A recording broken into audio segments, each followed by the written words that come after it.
Terima kasih Tuhan. Terima kasih Tuhan untuk kekuatan baru hari ini. Karena tanpa Tuhan kami tidak mampu hari ini. Tanpa dibangunkan oleh Tuhan, kami tidak bisa bangun pada pagi hari ini. Sebab Engkau yang berjanji bahwa berkat-Mu itu baru setiap pagi. Sehingga kami pagi ini, sebelum kami melakukan aktivitas yang lain, kami mau minta kekuatan baru itu yang Tuhan sediakan tiap pagi, supaya mewarnai hidup kami hari ini, besok, bahkan selama-lamanya. Dalam nama Tuhan Yesus kami membuka hati kami untuk berkat firman-Mu. Haleluya. Amin. Amin. Amin. Puji Tuhan. Haleluya. Shalom. Ya, saya tidak tahu perasaan saudara kalau tiap pagi doa pagi seperti ini. Tapi pengalaman jemaat di Bondowoso, kami kan doa paginya itu cuma tanggal 1 Januari sampai 10 Februari. Jadi setiap awal tahun itu 40 hari. Nah, pengalaman jemaat selama 40 hari berdoa, itu rata-rata jemaat berkata gini, wah, dalam tahun kita yang paling enak itu adalah awal tahun. Ya, karena tiap hari kami berdoa pagi bersama selama 40 hari. Apakah selama 40 hari itu tidak ada masalah? Ada. Pencobaan? Ada. Tapi jemaat berkata gini, sangat berbeda jika pencobaan datang Januari sampai Februari. Sikapnya yang beda itu loh. Bukan tidak ada masalah, ada seperti biasa. Dalam bisnis juga ada masalah, tapi sikapnya itu beda. Karena gini, pagi sebelum melakukan apa saja, Tuhan sudah memberi kekuatan baru. Ya, kertas yang saudara sebagian sudah terlanjur terima ini, itu nanti tidak apa-apa, tapi kalau sudah terlanjur terima, itu nanti untuk bermain. Tapi kalau nyatet khotbah ya boleh.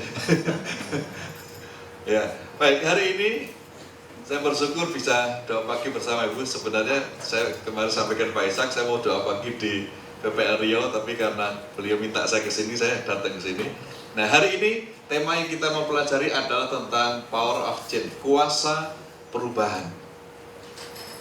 Kira-kira saudara termasuk orang yang mudah berubah, ya, atau berubah-ubah terus? Ada orang yang sulit berubah, tapi ada juga orang yang gampang berubah, tapi juga ada orang yang selalu berubah-ubah. Itu juga tidak baik. Nah, hari ini kita mau melihat kuasa perubahan. Tapi sebelumnya izinkan saya, karena minggu lalu, minggu pertama itu saya ke Ambon. Saya ceritakan dulu sedikit tentang, karena sudah 2 tahun tidak ke Ambon.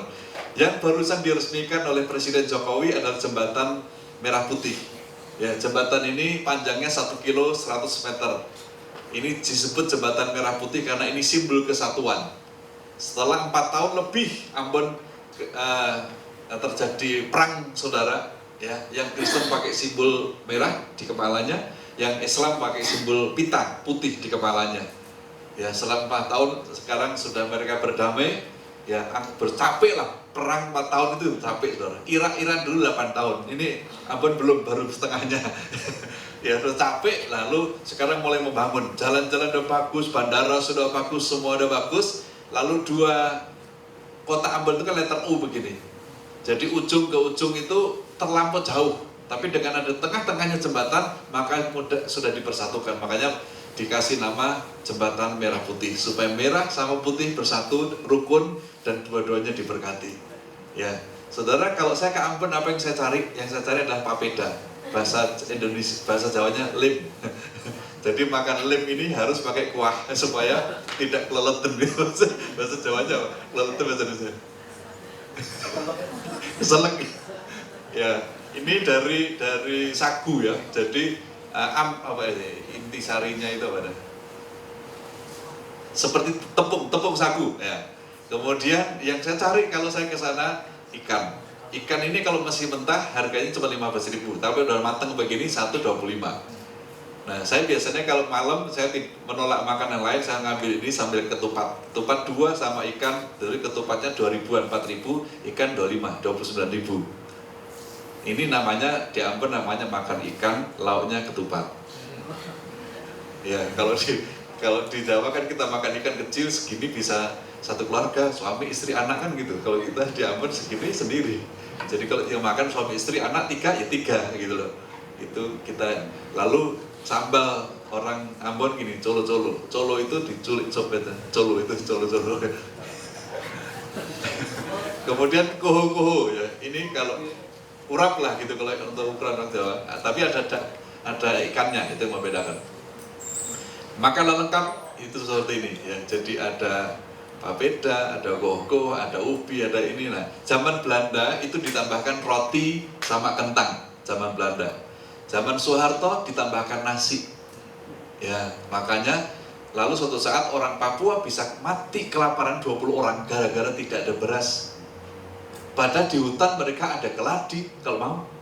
Di hutan itu ada singkong, ada sagu. Tapi karena sudah dibiasakan dengan beras, karena tidak ada beras, mereka tidak makan. Nah, ini makanan zaman dulu kala. Ini kurang satu, yaitu pisang mentah yang direbus. Jadi anak saya kalau digorengkan pisang udah lembek gitu dan dimakan. Tapi kalau setengah matang gitu, mengkal gitu, makan. Itu karena anak saya lahir Ambon, jadi cara makan pisangnya beda. Oke, kita masuk ke khotbah. Jadi tentang hari ini kita mau bisa tentang power of change, perubahan, kuasa perubahan.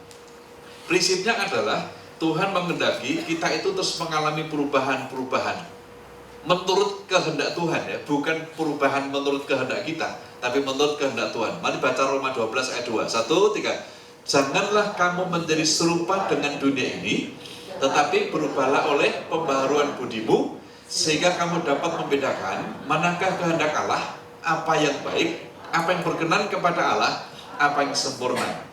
Dengan mengalami perubahan, kita akan bisa membedakan sesuatu yang baik, yang berkenan, dan yang sempurna. Kalau kita berada di lantai 1, mengawasi jalan raya Sudirman, kita bisa melihat beberapa mobil yang lewat. Tapi kalau kita berada di lantai 7 ini, lalu mata kita menuju ke jalan, kita bisa mengamati hal yang berbeda dari kalau kita ada di lantai 1. Ya. Jadi mesti mengalami perubahan. Dulu sebelum ada teknologi lift, maka pada waktu kita mau naik ke lantai 7, naik apa? Tangga. Sekarang naik tangga boleh enggak? Boleh. Kalau mau olahraga, tiap pagi naik tangga 7 lantai begini, ya turun naik lagi, itu udah olahraga. Ya, tetapi karena ada perubahan teknologi, maka kita juga menyesuaikan. Begitu sampai di lantai dasar, tinggal pencet saja, tahu-tahu sampai ke 7. Nanti begitu mau pulang, pencet angka 2, tahu-tahu sampai di lantai 2. Ya, jadi berubah, karena dunia juga berubah. Kenapa Tuhan cara bekerjanya juga berubah? Karena dunianya juga berubah, cara kerja Tuhan juga berubah.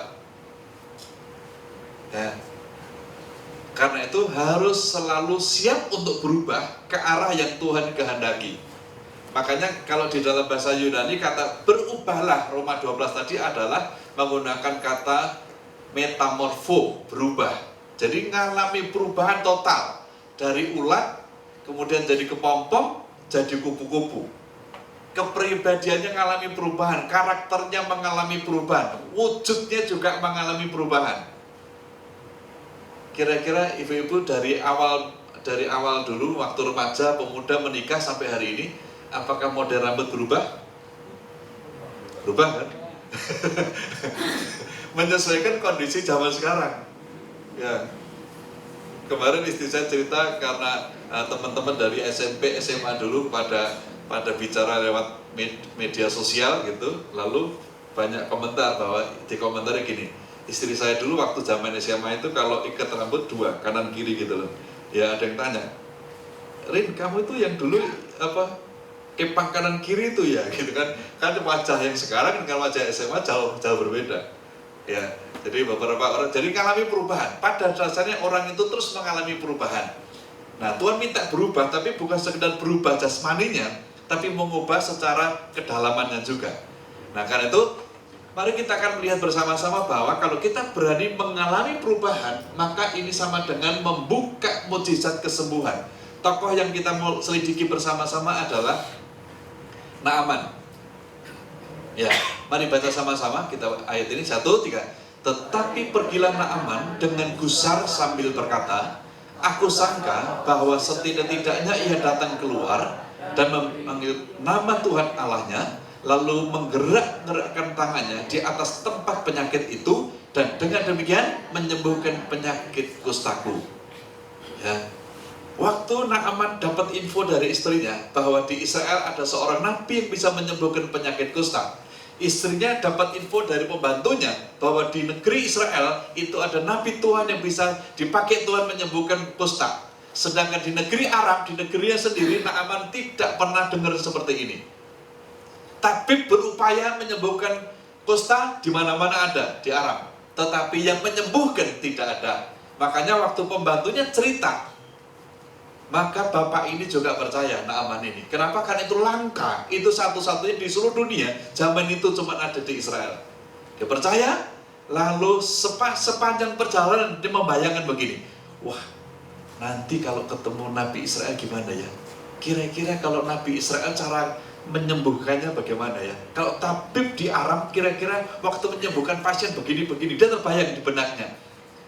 Ternyata setelah sampai di sana tidak ketemu langsung sama dokternya, tapi ketemu sama perawatnya, kira-kira begitu. Dan perawatnya bilang begini bahwa, Pak, dokter bilang Anda harus pergi ke Sungai Yordan, mandi 7 kali di sana, lalu Anda sembuh, Anda tahir. Makanya perhatikan ini, Naaman pergi dengan apa? Gusar. Saya sangka bahwa setidak-tidaknya datang keluar, karena dia kan panglima kan, disambut dong gitu loh panglima. Ya. Lalu panggil Tuhan Allahnya, lalu menggerak-gerakkan tangannya, lalu terjadi kesembuhan. Itu bayangan dia begitu. Makanya dia pergi dengan gusar. Kira-kira menurut saudara, apakah perginya ini langsung mengarah ke Sungai Yordan? Setelah sampai di halaman Elisa, lalu dia kan keluar. Kira-kira saat ini dia sudah berpikir ke Sungai Yordan atau belum ini? Kemungkinan besar belum. Dia marah ini, tersinggung ini. Wah, mungkin bisa-bisa kalau zaman sekarang nggak ngerti sih dia siapa gua ini. Panglima TNI gua ini gitu. Ya, pengawalnya segini banyak, uang yang dibawa aja miliaran untuk berobat itu. Ya, tetapi perhatikanlah bahwa pegawainya sudah berubah. Pegawainya memberikan nasihat kepada Naaman. Kita mulai baca ayat ini sama-sama. 1, 3. Tetapi pegawai-pegawainya datang mendekat serta berkata kepadanya, Bapak, seandainya Nabi itu menyuruh perkara yang sukar kepadamu, bukankah Bapak akan melakukannya? Apalagi sekarang ia hanya berkata kepadamu, mandilah dan engkau akan menjadi tahir. Paradigma pegawainya cepat berubah ini. Ya, makanya pegawai-pegawainya artinya bukan satu, beberapa menasihati, beberapa ngajak sharing, beberapa memberi masukan ke bosnya ini, Pak, ngapain mesti repot? Ya, Gus Dur bilang, gitu aja kok repot, cuma jegur aja ke sungai kan sembuh. Ngapain dipikir, ngapain marah, ngapain gusar? Apalagi sekarang ini dia hanya berkata kepadamu, mandilah dan engkau akan menjadi tahir. Ya, artinya gini, Naaman belum berubah pikirannya, masih kekeh dengan pendapatnya, sementara itu pegawainya sudah berubah. Ini tidak masuk akal, teori ini untuk orang Kristen lazim, karena udah denger ini. Tapi zaman itu tidak ada kitab suci, zaman itu tidak ada pengalaman seperti ini. Makanya kalau zaman sekarang banyak orang Israel, banyak orang Indonesia waktu Holy Land pergi ke sana, salah satu aktivitasnya ikut-ikutan Naaman ini. Ya, ada yang Pak saya mau baptis lagi gitu. Ya, tapi kalau saya lebih setuju bahwa kalau di Indonesia sudah dibaptis, jangan minta baptis lagi di Israel, seolah-olah menggugat baptisannya yang di Indonesia. Lebih baik supaya tidak menjegur cuma 1 kali, ya 7 kali ikuti Naaman. Ada yang punya penyakit apa dalam Nabi Yesus gitu. Itu beberapa budaya yang muncul karena Naaman ini. Tapi zaman Naaman hidup itu belum ada seperti ini. Jadi nggak punya bayangan dia apa fungsinya kalau dia menjegurkan diri 7 kali. Tapi setelah diberi masukan-masukan, Naaman pun berubah. Tadinya kan pergi dengan gusar, hatinya panas. Tapi sekarang ayat 14 kita baca, 1, 3. Maka turunlah ia membenamkan dirinya 7 kali dalam sungai Yordan, sesuai dengan perkataan abdi Allah itu. Lalu pulihlah tubuhnya kembali seperti tubuh seorang anak, dan ia menjadi tahir. Akhirnya berubah. Tadinya dia kekeh dengan pendapatnya, tapi setelah dapat masukan dari pegawainya, dapat nasihat, dapat dorongan, dia berubah. Buahnya apa? Sembuh. Ya, bahkan setelah dia sembuh, bukan sekedar paradigmanya berubah, termasuk teologi dia juga berubah. Ayat yang merah kita baca, yang merah. 1, 3. Sekarang aku tahu bahwa di seluruh bumi tidak ada Allah kecuali di Israel. Karena itu terimalah kiranya suatu pemberian dari hambamu ini. Teologianya juga berubah. Tadinya dia tidak mengenal Allah Israel. Ini kan cerita singkatnya begini, ya. Tetapi menurut budaya, setelah dia sembuh, dia ketemu lagi nabi ini, dan dia tanya-tanya tentang siapakah Allahmu, dan seterusnya, baru pulang. Ya. Dan dia sekarang berkata, sekarang aku tahu bahwa di seluruh bumi termasuk di negerinya Aram, tidak ada Allah kecuali di Israel. Nah, pertanyaan untuk kita semua adalah, selama ini bagaimana? Dalam hidup kita sehari-hari, waktu kita mengalami pergumulan, waktu kita sedang bisnis dalam perusahaan kita, dalam pekerjaan kita, apakah kita termasuk yang kekeh seperti Naaman, sulit berubah? Tunggu nasihati dulu, tunggu peristiwa buruk dulu terjadi, baru berubah? Kira-kira Tuhan itu menciptakan manusia itu mudah berubah atau sulit berubah? Ya? Nanti sampai di rumah atau nanti malam search di internet bahwa Tuhan telah menciptakan manusia untuk mengalami perubahan dari otak kanan atau otak kiri ke kanan, dari kanan ke kiri, itu bisa mengalami perubahan lebih cepat dari F1, lebih cepat dari pesawat, dan lebih cepat dari benda apa saja yang bisa bergerak, termasuk air terjun di Niagara, itu kalah cepat dengan perubahan zat kimia dari otak kiri ke kanan. Artinya gini, manusia itu sebenarnya didesain oleh Tuhan untuk cepat berubah. Bahkan kecepatannya melebihi benda apa saja di muka bumi yang bisa bergerak. Kira-kira benda yang cepat sekali sekarang bergerak apa kira-kira? Cahaya. Ya.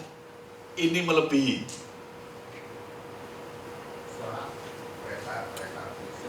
Melebihi.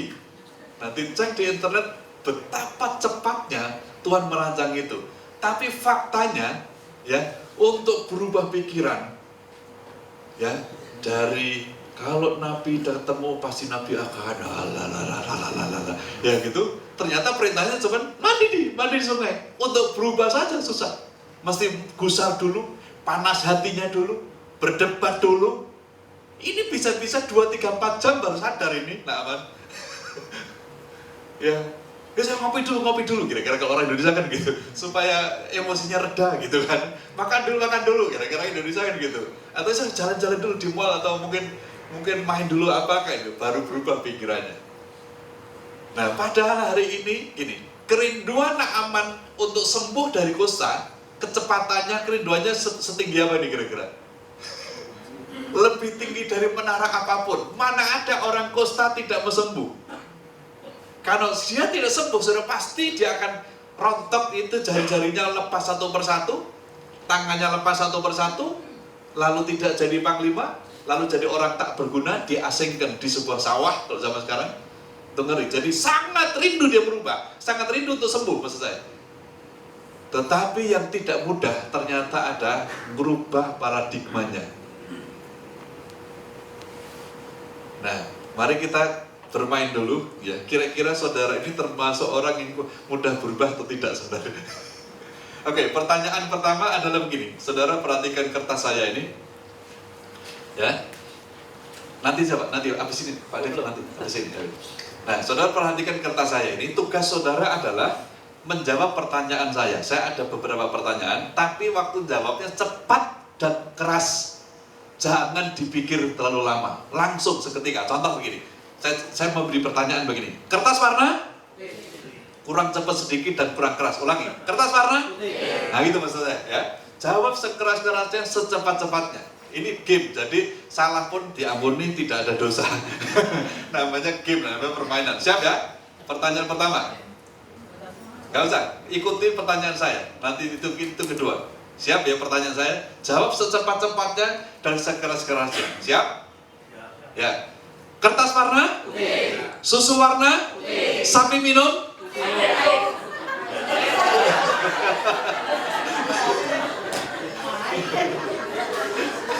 Oke, perhatikan tadi. Kertas warna putih betul, susu warna putih betul. Sapi minum apa tadi? Air ada? Susu? Ya. Udah perhatikan.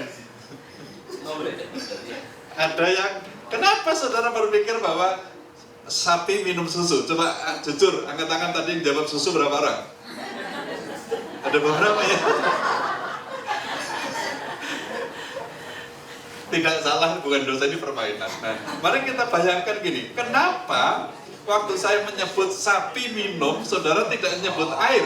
Nah, kalau saya ulangi lagi sekarang pertanyaannya, sapi minum air. Betul kan?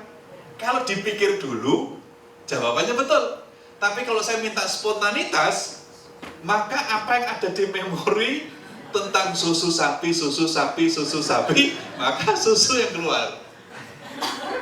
Kenapa? Karena di memori Indonesia adalah begini, susu selalu hubungannya dengan sapi. Ya, di Indonesia masih jarang kan susu onta, susu kuda liar, misalnya. Walaupun susu domba ada, tapi masih jarang di pasaran. Jadi televisi, di iklan, di mana-mana selalu bicara susu sapi. Jadi di alam bawah sadar kita sudah termemori itu. Nah, sehingga waktu saya meminta jawaban secepat mungkin yang di alam bawah sadar, maka jawaban sebagian air, sebagian susu. Karena manusia itu kalau dalam waktu seketika diminta sebuah jawaban, diminta sebuah reaksi, yang keluar itu adalah memori alam bawah sadar. 88% manusia dalam kondisi terdesak, gerakan refleksnya itu digerakkan oleh memori alam bawah sadar. Tapi kalau dipikir dulu, maka jawabannya betul. Nah, alam bawah sadar kita sudah terlanjur terisi memori bahwa susu sapi. Nah, Bapak Ibu bisa bayangkan. Dari permainan ini mari kita belajar bahwa di alam bawah sadar itu sudah tersimpan memori. Makanya begini, hindari dalam mengambil keputusan yang bersifat spontanitas. Karena nanti akan yang terjadi adalah alam bawah sadar kita. Kalau alam bawah sadar kita diisi firman Tuhan yang luar biasa, maka spontanitas saudara betul. Tapi kalau alam bawah sadar kita isinya yang tidak sesuai firman, maka keputusan kita salah. Ya, jadi misalnya gini, misalnya kita dapat info dari teman, lu dijelek-jelekin loh sama teman kita si A gitu. Jawabnya begini, jangan, kita pasti marah. Karena kita langsung bereaksi spontanitas. Jadi mesti jawab gini, ya terima kasih untuk infonya, coba nanti saya akan konfirmasi, saya akan cari waktu yang enak, saya akan ketemu dia untuk sharing dengan dia. Dipikir gitu loh. Maka persoalan itu menjadi mengecil. Tapi pada waktu kita langsung bereaksi, kurang ajar. Wah, persoalan yang tadinya kecil membesar. Karena alam bawah sadar kita, dulu kita orang yang tidak mau dikalahkan. Jadi kalau ada orang mencoba-coba ganggu kita, alam bawah sadar kita mengatakan, gua berani sama dia, gitu. Tapi kalau dipikir dulu, bilang terima kasih untuk infonya, saya nanti akan konfirmasi, saya akan selesaikan. Maka kita menghindari yang bersifat spontanitas. Ini penting. Ya, perhatikan orang yang berwatak spontanitas itu Petrus. Ya, kalau ditantang cinta Yesus, wah dia nomor 1. Ya. Tapi baru saja komitmennya luar biasa, begitu Yesus disalibkan, apa yang terjadi? Menyangkal, karena dia orangnya tipenya spontanitas. Begitu lihat Yesus mau ditangkap, langsung diambil pedang, telinganya putus. Ya, untung Tuhan Yesus tukang sambung telinga. Kalau enggak, hari itu masalah baru, saudara. Kalau enggak, sekalian Petrus ditangkap masuk penjara sekalian. Ya. Tapi karena Yesus sambung lagi telinganya, Petrus bisa keluar. Ya, jadi kita mesti hati-hati dengan kebiasaan kita. Reaksi yang terlampau cepat tanpa dipikir itu kadang berbahaya. Ya, jadi harus berubah ke situ. Oke, yang kedua, sudah. Sekarang terima kertas, bisa dibagi Pak. Minta tolong yang lain juga supaya cepat pembagian. Semua apakah bawa ballpoint? Oke, yang membutuhkan pinjaman ballpoint coba angkat tangan. Yang membutuhkan pinjaman 1, 2, 3. Ada 3 orang yang tidak bawa ballpoint. Adakah yang bisa dipinjamkan dan dipastikan dikembalikan tangannya? Adakah yang memiliki lebih dari 1? Angkat tangan. Nah itu, oke. Belakang ada 1 lagi butuh pinjaman. Angkat tangan yang butuh pinjaman. Ya itu.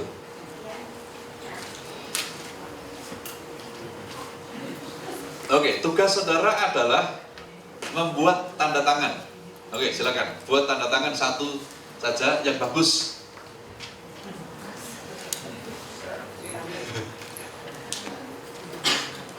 Ya, sudah? Bikin tanda tangan yang bagus. Sudah? Sesuai paspor boleh, KTP boleh. Sudah? Semua? Siapa yang belum? Semua sudah? Oke, sekarang angkat ballpointnya. Pindahkan ke tangan kiri ballpointnya. Sekarang bikin tanda tangan lewat tangan kiri, silakan. 1, 2, 3, 4 boleh. Ya, tadi kan tanda tangan lewat tangan kanan cuma 1, tapi tangan kiri dicoba sekali, 2 kali, 3 kali boleh.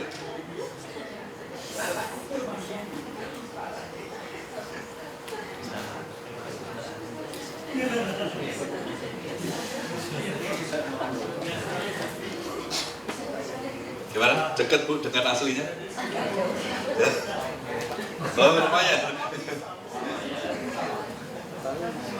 Mirip Pak, terus. Dicoba lagi, 2 kali boleh, 3 kali boleh.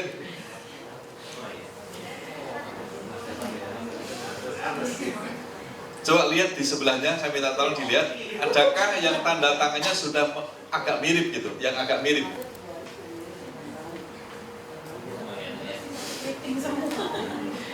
Ada? Yang Pak Ishak ini agak mirip ini.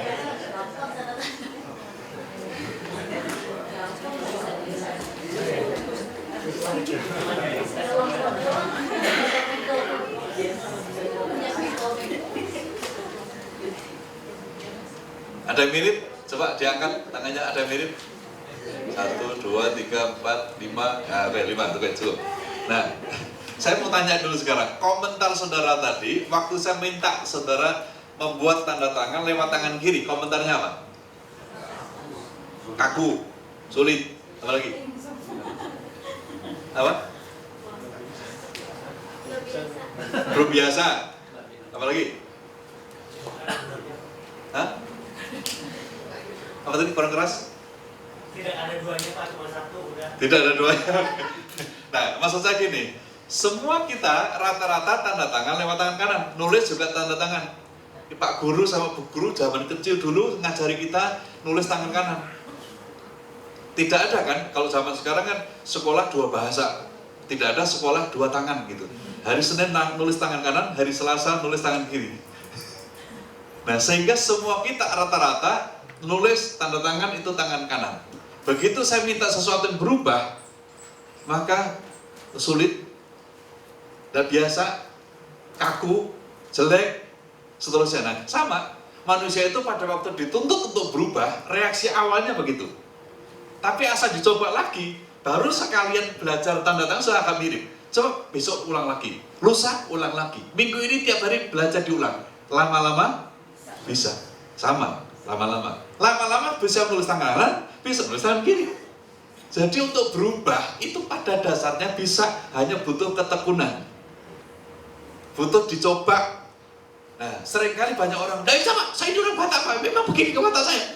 Bisa, kalau mau bisa. Jangan bawa suku hanya gara-gara tidak berubah. Ya saya ini orang Jawa Pak, masih begini, nggak bisa. Nama suku tidak boleh dipojokkan hanya gara-gara kita tidak mau berubah. Sedangkan Tuhan itu ciptakan manusia untuk bisa berubah secepat apapun yang bisa bergerak di muka bumi. Yang diperlukan adalah kemauan berubah. Nah, tadi begitu Naaman mau berubah, dia mencegurkan dirinya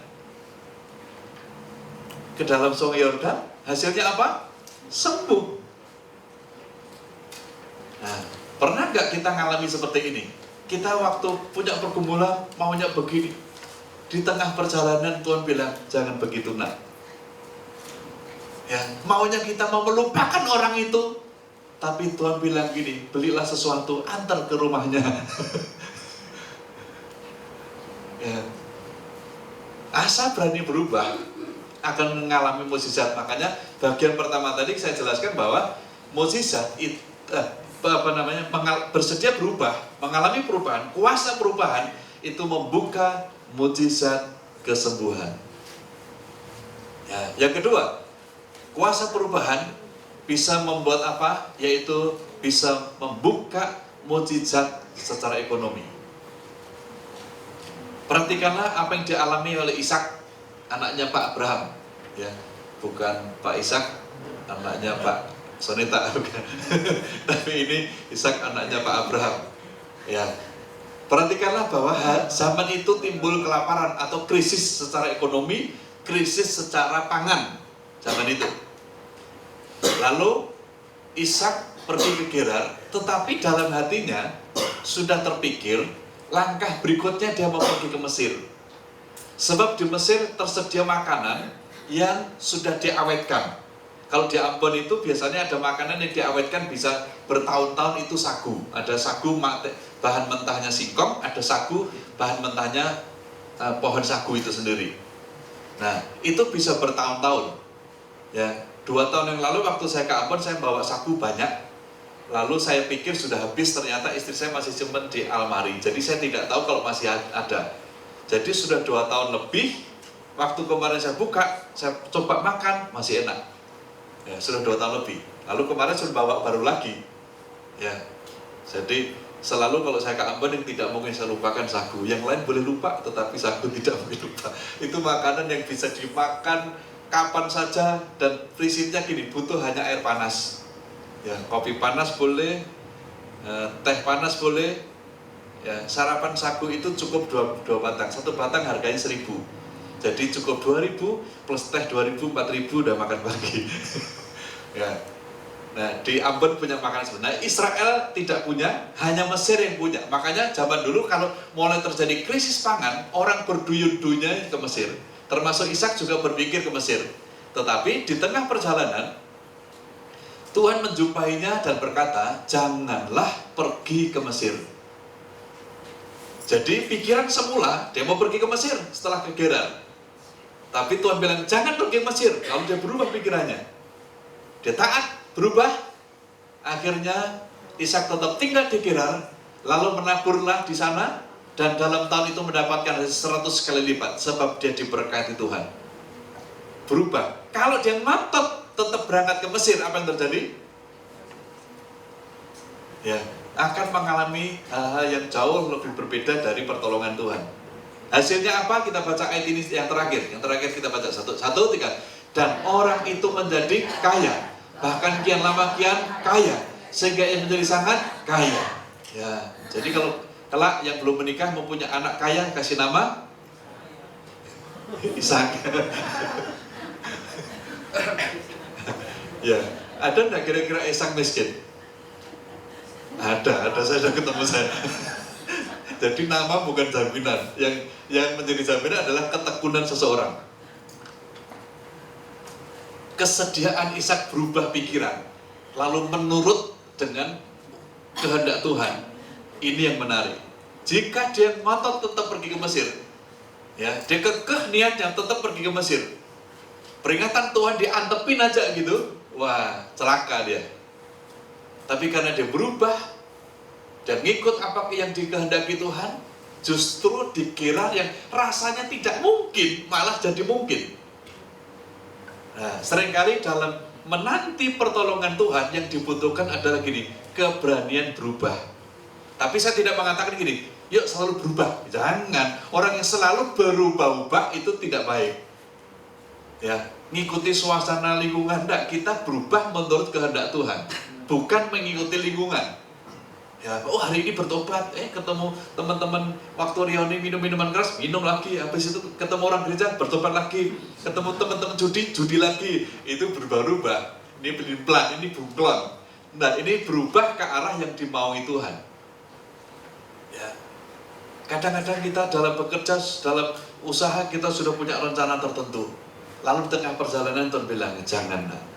Kadang-kadang kita sudah mau partner sama seseorang, kongsi sama seseorang. Ya, wah ini teman baik ini. Tapi Tuhan bilang gini, jangan. Oh nggak mungkin ini. Tapi Tuhan bilang jangan. Begitu kita nekat, dia bawa lari modal kita. Waktu kita nangis di hadapan Tuhan, malaikat ingatkan, loh dulu Tuhan selalu bilang jangan kok. Lu nekat. Sekarang coba kabur modalmu. Ya, ampuni dia supaya nanti Tuhan kembalikan modal yang hilang itu. Nah, Tuhan hal seperti itu. Makanya waktu masa krisis itu, secara umum jalan keluarnya adalah ke Mesir. Nah, untuk pergi ke Mesir memang lewat Filistin, lewat Gerar. Ya. Perjalanan zaman dulu begitu. Kalau tidak bisa gini, ada enggak penerbangan langsung dari Israel ke Mesir? Tidak ada penerbangan. Ya. Yang ada adalah perjalanan lewat kota-kota. Supaya apa? Supaya dapat air. Tujuannya itu, karena gini, di mana ada sumber air, di situ dibangun desa, dibangun kota. Jadi kalau kita melewati padang gurun yang tidak ada penduduknya, tidak pasti dapat air. Jadi melewati kota-kota, karena kalau di situ ada kerumunan orang komunitas, berarti ada air. Makanya bisa lewat itu supaya dapat minuman. Makanya waktu Musa dengan Israel itu keluar dari Mesir, mereka mau melewati daerah-daerah, tapi keturunan Esau tidak mau. Keturunan Esau masih dendam dengan keturunan Yakub. Waktu itu sebenarnya kesempatan bagi keturunan Esau untuk mematahkan kuk dari tengkuknya. Tapi karena mereka tetap benci kepada keturunan Yakub, maka keturunan Esau tetap hidup di bawah kutuk. Ya, jadi perjalanannya begitu, tidak ada istilah penerbangan langsung, tidak ada. Ya. Zaman dulu kalau kita ke Ambon itu biasanya Jakarta, Surabaya, Makassar, Ambon. Oh itu tambah lama. Sekarang Jakarta, Ambon 3 jam selesai. Kalau dulu Jakarta, Surabaya 1 jam. Surabaya, Makassar 1,5. Makassar, Ambon 1,5. 3 jam, 4 jam. Di ruang tunggunya tidak pasti. Ya, di Indonesia ini pesawat yang pasti hanya jam terbangnya. Yang beda, yang tidak pasti jam keberangkatannya.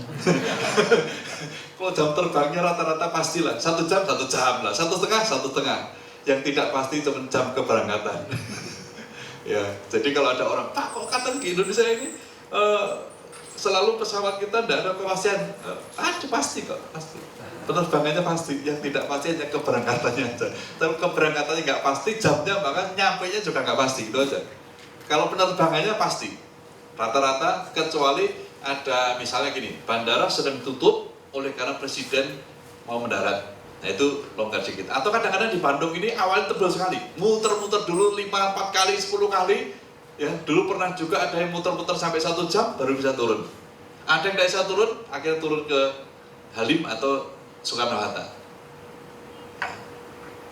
Ya, yang kedua, kuasa perubahan bisa membuka mukjizat secara ekonomi. Ya, jadi kalau ada orang sudah melakukan apa saja dalam bekerja tidak ada hasil, coba berubah menurut petunjuk Tuhan, walaupun tidak masuk akal. Ya. Yang ketiga, kuasa perubahan bisa membuka mukjizat di dalam pekerjaan kita. Contoh yang kita mau angkat di sini adalah murid-murid, yaitu Simon, yang sebagai seorang yang punya keahlian dalam bidang penangkapan ikan, hari itu sudah bekerja keras. Setelah selesai berbicara, ia berkata kepada Simon, bertolaklah ke tempat yang dalam dan tebarkanlah jalamu. Itu pesan dari Tuhan Yesus. Supaya mendapatkan hasil, pagi hari itu jangan pulang. Biasanya ini kan setelah membereskan jala kan pulang. Tidak mungkin nangkap ikan itu pagi hari atau menjelang siang hari, tidak mungkin. Tapi waktu Yesus berkata, bertolaklah ke dalam dan tebarkanlah jalamu, maka Petrus pun melakukannya. Mari kita baca ayat yang kelima. 1, 3. Simon menjawab, Guru, telah sepanjang malam kami bekerja keras dan kami tidak menangkap apa-apa. Tetapi karena engkau menyuruhnya, aku akan menebarkan jala juga. Ya, ini begitu cepat Simon ini, karena kebetulan watak dia juga cepat berubah.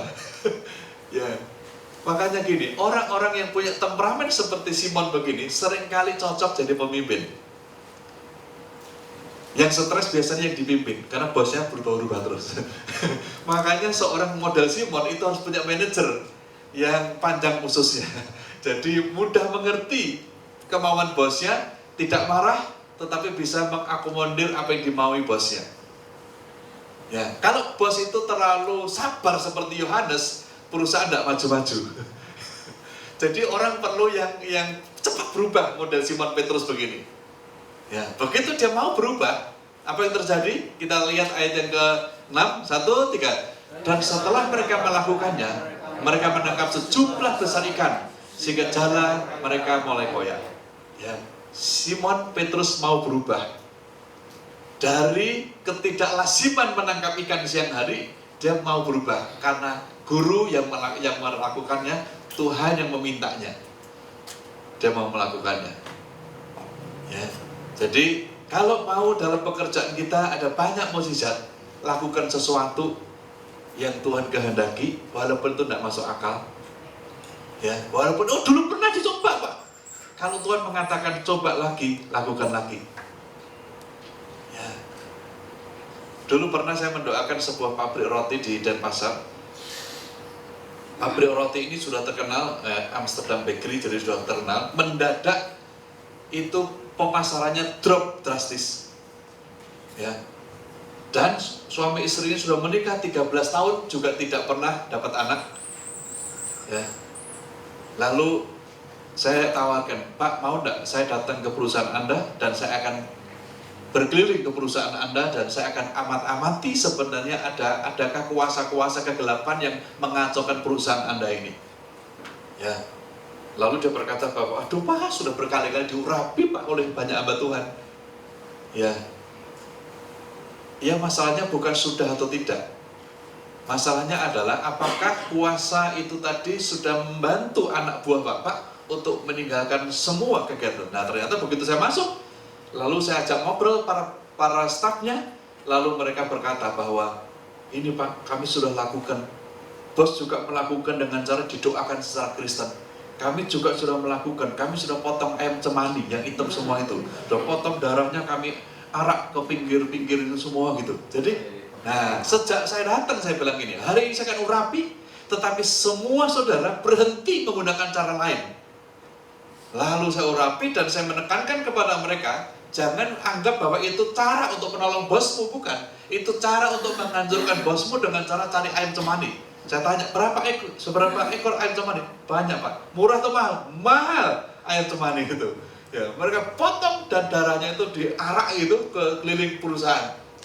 Lalu saya bilang sejak hari itu berhenti dan saya akan urapi, saya akan doakan dan mulai sekarang panggil nama Tuhan. Adakan doa, yang Kristen berapa orang adakan doa. Ya, lalu berubahlah perusahaan itu, plus bonusnya adalah suami istri punya anak dan kembar. Ya, sekarang sudah kelas 3 SMA. Kapan hari waktu saya ke Kupang ketemu.